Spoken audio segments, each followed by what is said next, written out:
Dear colleagues, may I get your attention?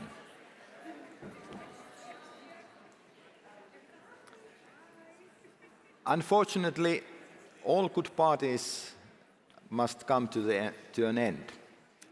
We have spent 4 days of intense and rewarding work, attending sessions and workshops, giving presentations, exchanging ideas and engaging in debate. But I hope these days have also been enjoyable, reconnecting with old friends and making new friends. When we chose this year's theme, Investing for Sustainable Health and Well-being, we wanted to highlight a few key messages. Improving population health is not a cost, it's an investment. There is no alternative. Sustainability must be embedded in all actions and policies. There is no future without a planetary mindset. Health is essential not only as a goal in itself, but as a prerequisite for well-being and human flourishing. And finally, improving health and well-being requires active decisions. Like any good investment, it demands knowledge, planning, and wise action. You, the public health community, researchers, professionals, and decision makers play a vital role in generating knowledge, designing future roadmaps, and making informed strategic choices. During these days, we have also reminded of the many challenges that still undermine health and well-being in many populations. It's deeply troubling that war and violence remain among the most serious public health threats in many parts of the world.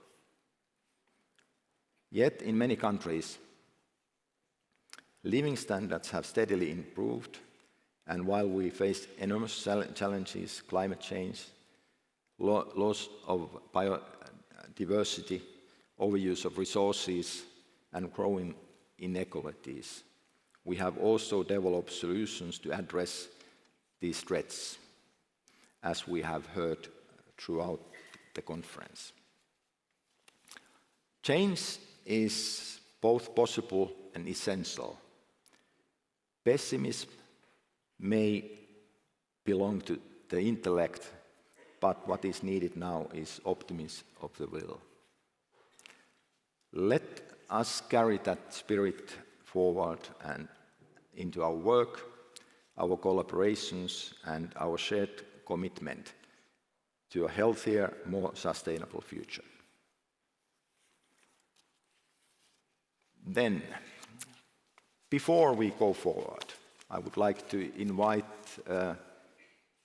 two conference visitors, two participants, to share with us their experiences on this year's public health conference. The first, I would like to invite Professor Alastair Leyland to the stage.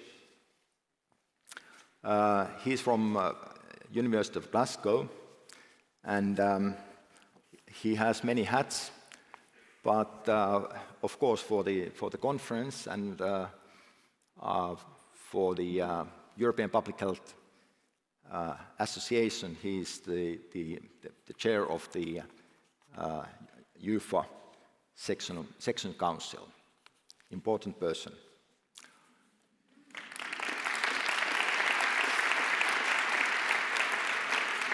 My second guest is Dr. Idil Hussein. She's from Finnish Institute for Health and Welfare. She recently earned her PhD from University of Helsinki with a dissertation on parental vaccination intentions. Currently, she's working on an international project aimed at reducing the burden of cardiovascular disease and diabetes. across Europe.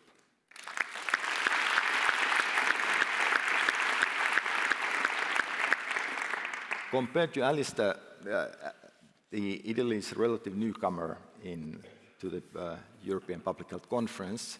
She's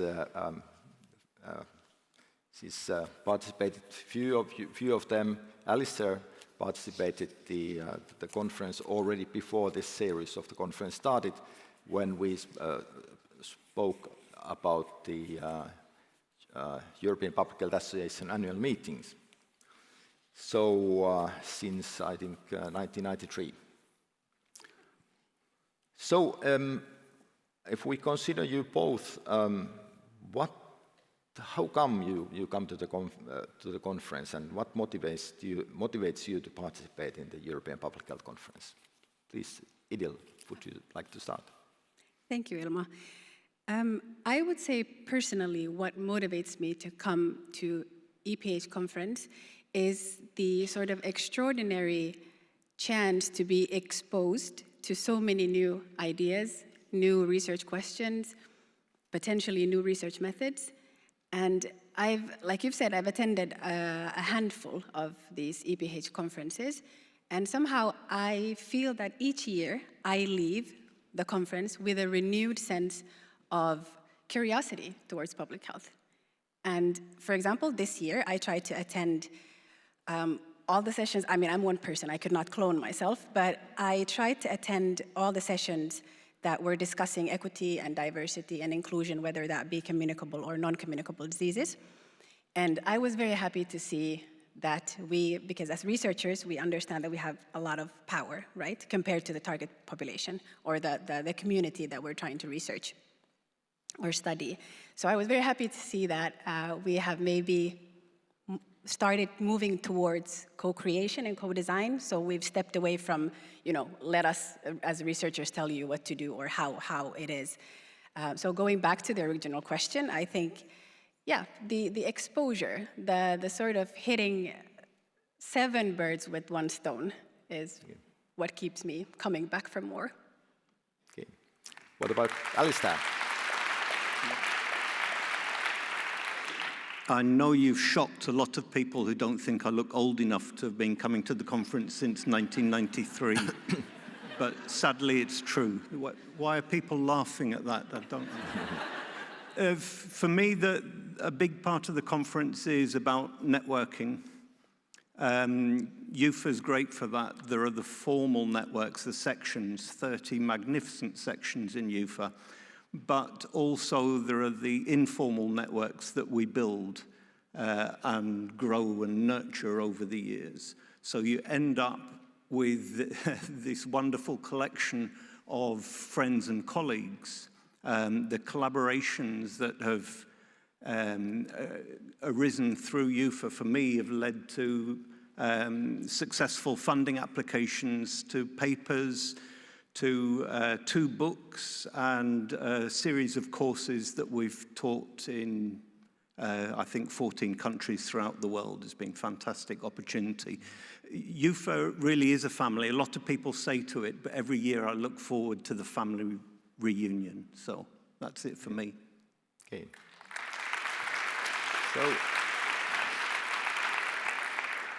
So Alastair, you have been a regular participant, as we said a while ago, for over 30 years.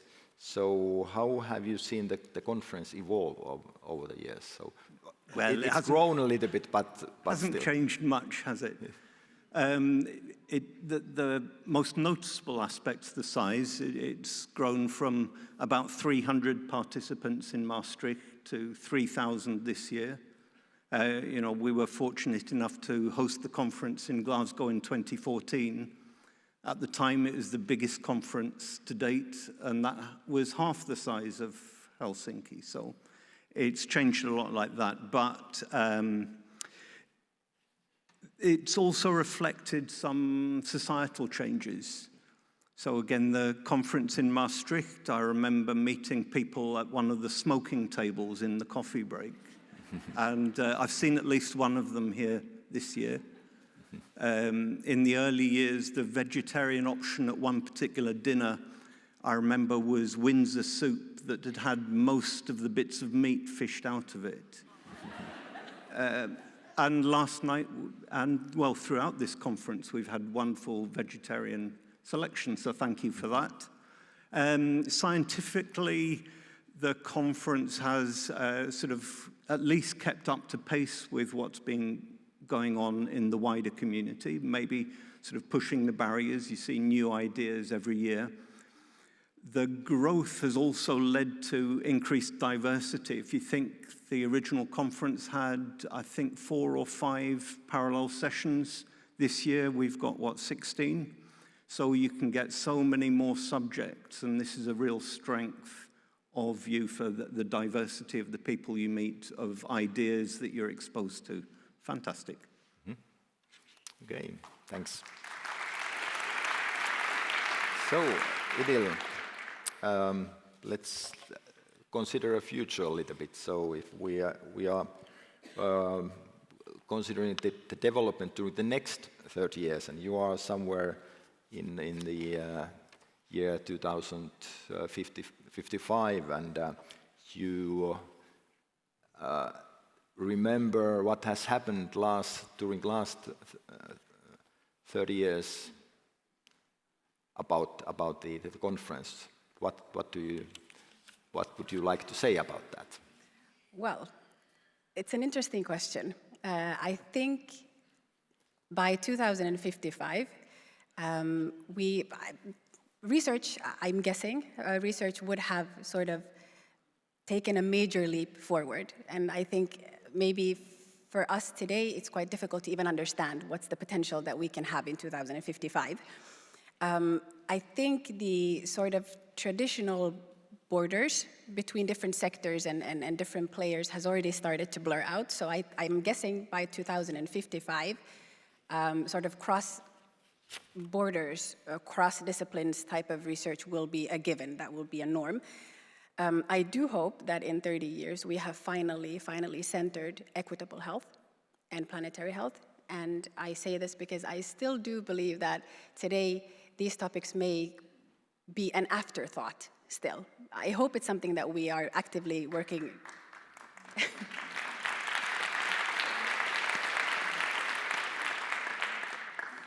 Yeah, I hope that it's something that we are working towards more or less actively, but at least it's in the back of our heads.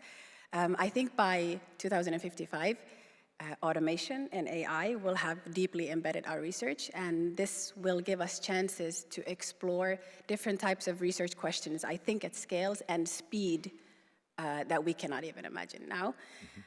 Mm-hmm.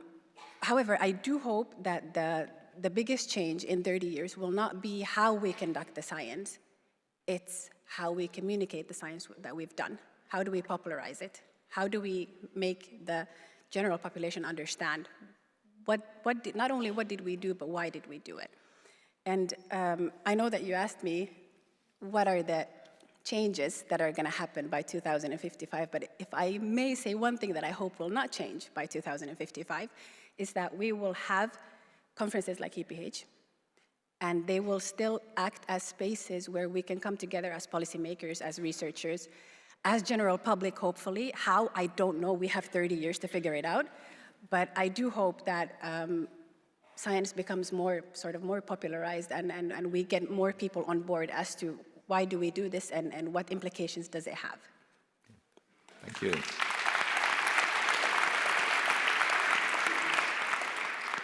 So then let's speak about the public health community. So it's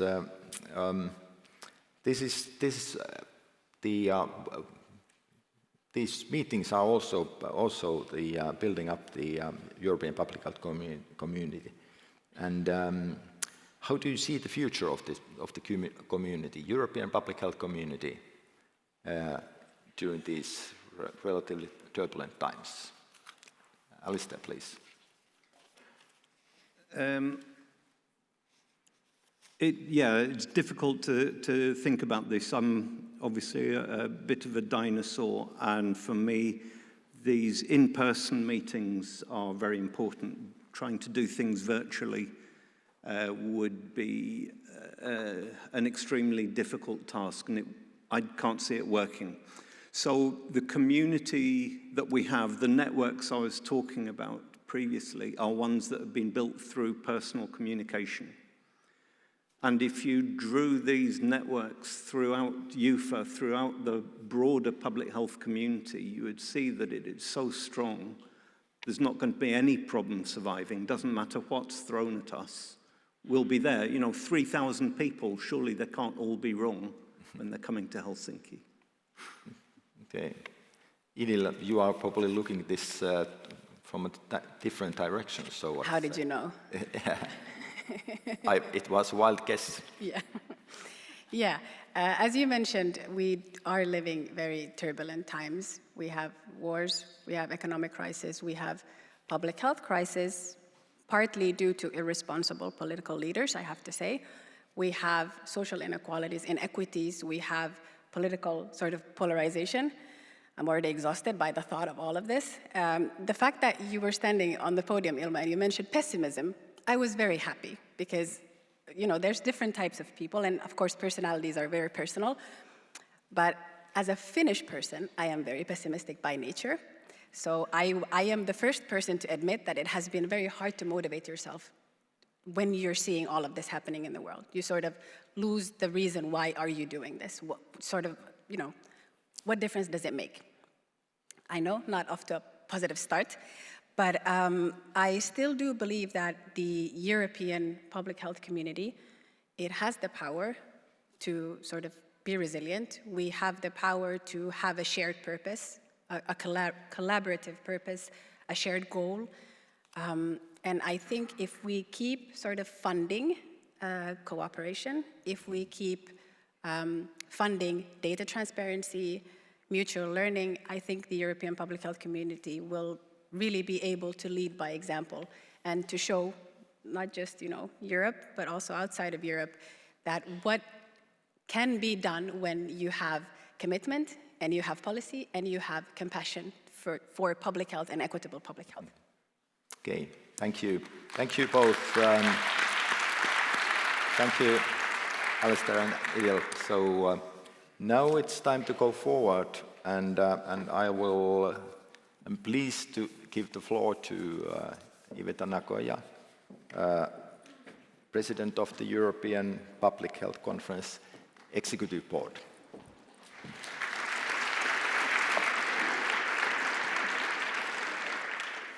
Thank you very much, Ilmo. Traditionally, the UFA at its annual meeting is awarding prizes for Best Abstract, Best Poster, and Best Presentation by a young public health professional. The Best Abstract prize is for the author of the abstract that is ranked highest by the International Scientific Committee. The Best Poster prize is the result of a popular vote among delegates, while the Ference Bojan Memorial Prize is for young public health professionals up to 35 years. This memorial is named after a Professor Ferenc Bojan, a medical doctor and a public health champion from Hungary, from the Debrecen University, and a dear friend of many here in UFA. Professor Bojan was recognized for his revolutionary work in public health, modernizing public health not only in Hungary, but in the Eastern European region. Tragically, Ferenc Bojan died in a car accident in 1997. And this memorial prize honors him particularly by supporting young public health professionals, which aligns with his visionary commitment of the future of public health in Europe. And we will start with awarding the prizes, and the award winners are the Ferenc Bojan Young Investigator Award Prize goes to Agnes. Can we see the name, please? And also, I would like to ask the lady to come. So the prize is for Agnes Hassan-Böhler from Université Sorbonne Paris, North Bobigny, France, for her work on preservative food additives, cardiovascular diseases, and hypertension incident, Nutrient Santé cohort. So I was instructed that we should stand here because I have to congratulate you first and give you the prize. Congratulations. Thank you. The highest scoring abstract prize goes to Brian Beach from Karolinska Institutet, Stockholm, Sweden, for his work on sickness absence as an early signal of dementia risk, a large prospective study in Sweden.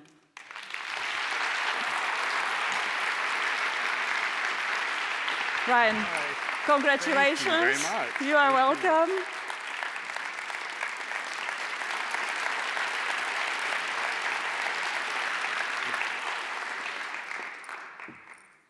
And finally, the best poster prize goes to Karolina Aripatian, from WHO Ukraine. Very interesting topic, Leaders Wanted, the story of public health leadership program in Ukraine. Congratulations, Karolina. Here you are.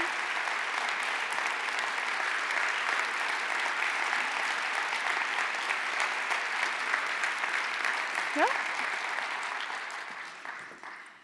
So, and now it's my great pleasure to invite on the stage the next speaker, who is the current president of the UFA, Professor Tiit Albrecht.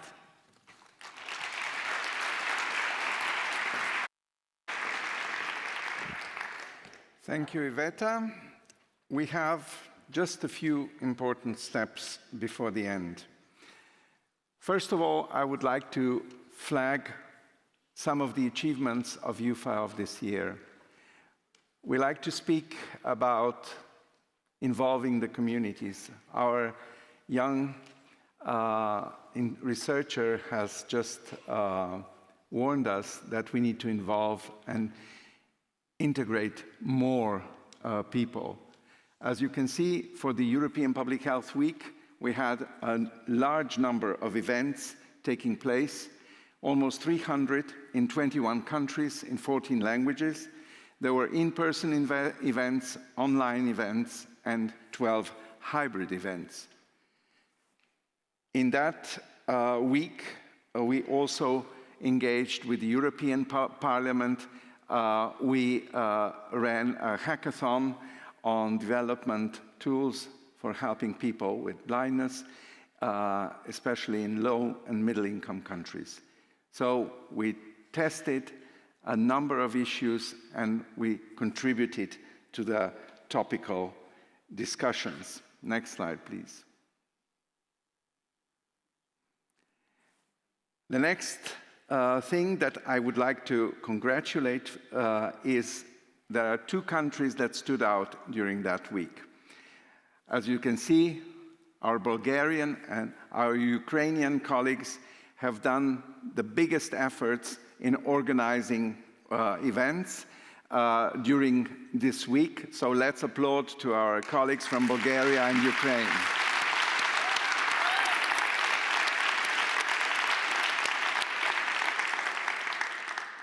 For the others, let's take this as an incentive for the work in the next year. Next slide, please. We are already announcing that the next year, the Public Health Week will take place between the 4th and the 9th of May. Our topic this time will be investing for sustainable health and well-being. The topics actually reflecting also the works of this year's European Public Health Conference. Let me allow this opportunity now, this particular moment, to express my sincere and deep thanks and congratulations to our Helsinki team, to the chair of the conference, Ilmo Keskimäki, and Riikka Rossi-Sintonen, who have done an outstanding job in preparing and organizing this conference. Thank you very much. Stand up.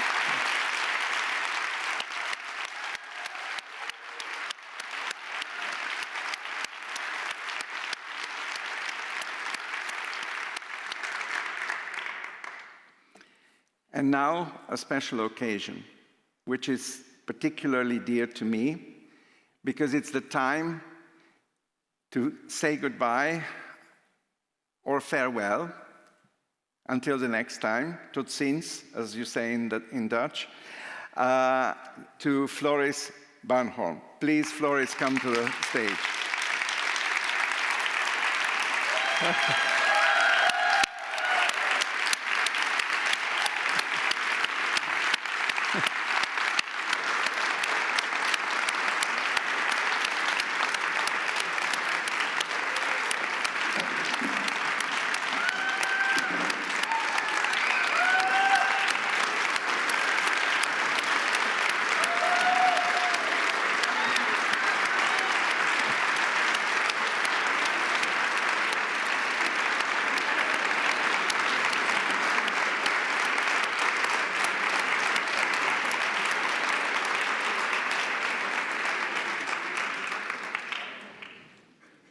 For those few of you who don't know Floris, let me just inform you that Floris has been involved in the organization of the conference for more than a decade. He has followed up all of the conference since his start in this position, and he has contributed his important share also to the success and to the successful management of ever-growing events, the growth that you have been informed about also by our distinguished speakers at the beginning.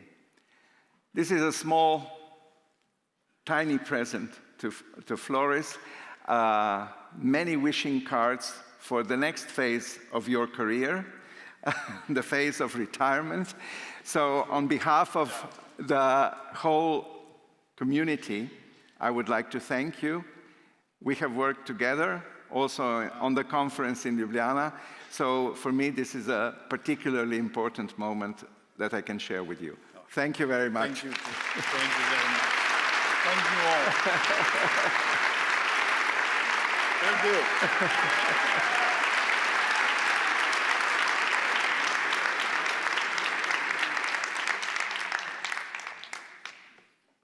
This whole conference would not be possible and the functioning of our association without the UFA team. I want to particularly thank all the members of the UFA team working in Utrecht, and of course, dear Charlotte Marchandise. So I would like to invite them all on stage for all of you to see them all in one place. You have seen them on the stand in different capacities. So please come on the stage for our delegates to see you.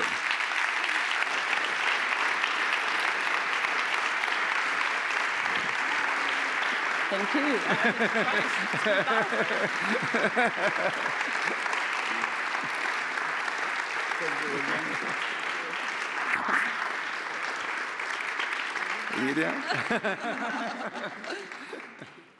Thanks, Ted. Thank you, Ted.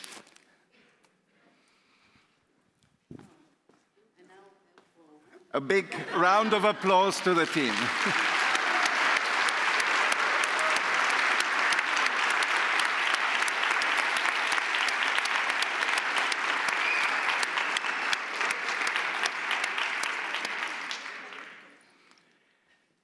It is now my pleasure, and that final step in this year's conference, when I invite the president of the next European Public Health Conference that will take place in Bilbao next year between the 10th and the 13th of November, Manuel Franco. Thank you very much, Ted. To introduce the conference. Thank you very much for staying this so late. It's quite impressive to be here in front of you. Quite impressive to be saying goodbye to Floris. He was the first one to get me engaged into this. I didn't know where we were going. So now you leave me alone, but we leave me with Jenny, who is already doing a great job. Thanks. I'm speaking on behalf of the Spanish Association of Public Health and on behalf of the Basque Public Health Research Foundation to present what will be the next conference. I warned you that it will take me between 1 hour and 1 hour and a half for the presentation that I've prepared for you guys. So feel comfortable, fasten your seatbelts. The conference theme, and it took us months to go through the themes, relates to urban and global synergies, shaping the future of public health with climate resilience, equity, and innovation. So mostly we're talking about three huge things nowadays, three big problems in public health, which is urban health, climate crisis, and inequalities. And urban health, why do we focus on urban health? Well, for at least what the demographers say and monitor, at least 2/3 of the population will live in urban environments in cities by year 2050. So cities, as we know nowadays, are the places where inequalities and segregation actually happens. But at the same time, cities provide opportunities for promoting health and protecting the health that we need. And on that sense, I've been working with for many generations. I am a small dinosaur, as Professor Alastair said, on this field. And we've been working with this. And I think it's fascinating to work in interdisciplinary and innovative research with the focus on really generating evidence that acts and has an impact. And I want you to share what I think is the best definition of urban health, actually, provided by Dr. Mary Bassett, who is currently a Harvard professor in the School of Public Health, and she was the previous New York City Health Commissioner. New York City Health Commissioners are the very interesting people who work in a city of 8 million, but truly protect the health of 11 million, because every day 3 million people come in and out of the city. So she said, today cities continue to capture the world's many challenges: escalating income inequalities, housing crisis, environmental pollution, and sustainable growth that ignores the climate crisis. Cities are places that can both threaten and promote health. And this is what we are trying to be working for the next year and during the conference in Bilbao, where you are all, of course, invited to come. And by the way, you should buy the tickets already, because, as you know, we have sold out the previous two conferences. Bilbao will be sold out. You can buy the tickets already. Either you pay in cash to Floris or me. We will make sure that you get the ticket, no worries. Currently, what we know is that urbanization continues growing. 80% of the European population lives in cities. 83% of the Latin American population lives in cities. 70% of the people of many countries already in Africa and Asia live in cities. So climate change and health inequalities in cities are a big place for public health. And for that, we're very happy to have this audience, this terrific group of researchers and practitioners. This year, I was told that practitioners and researchers from 96 different countries came to work with us here in Helsinki. Of course, we want to beat that number and have at least 97 in Bilbao.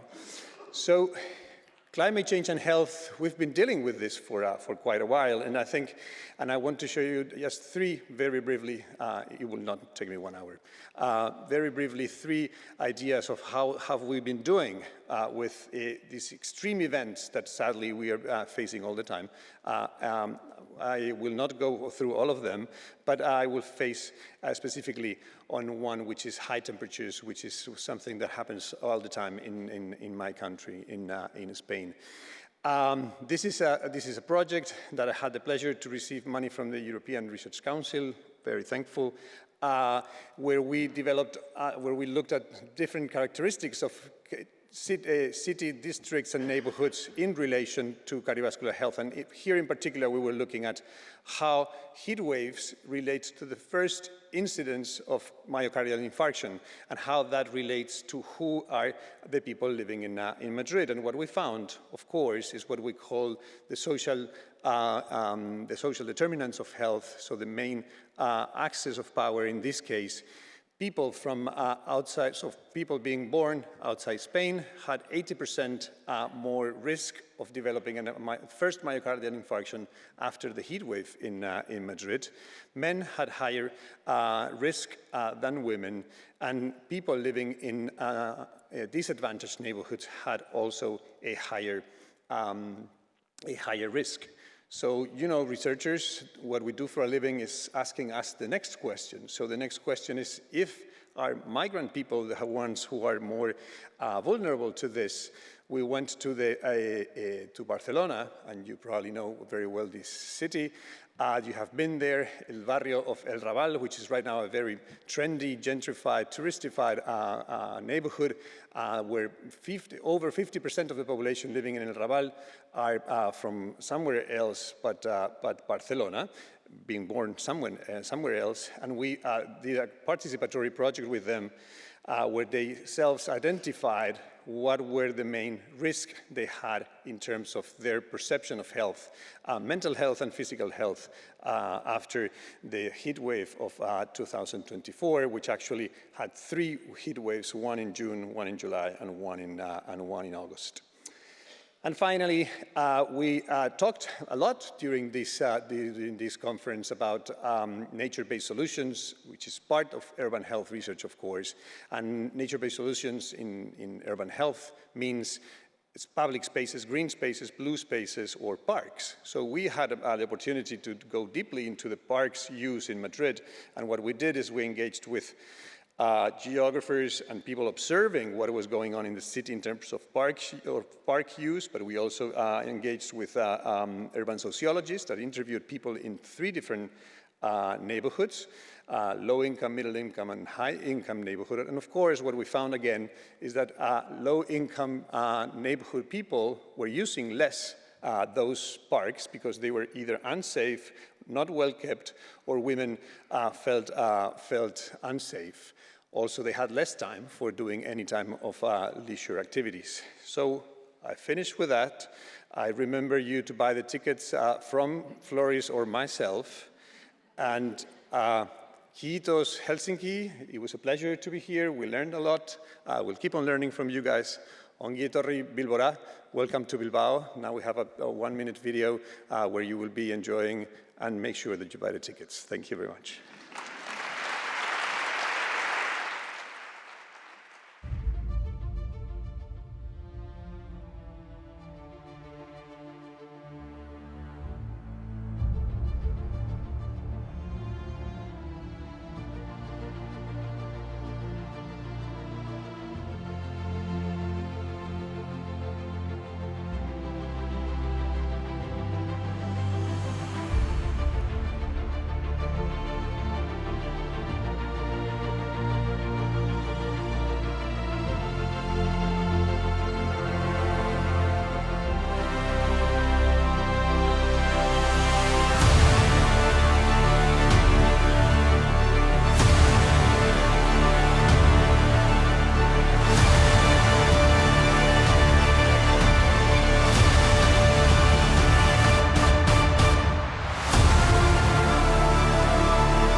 Hey, I wish you all safe journey back home.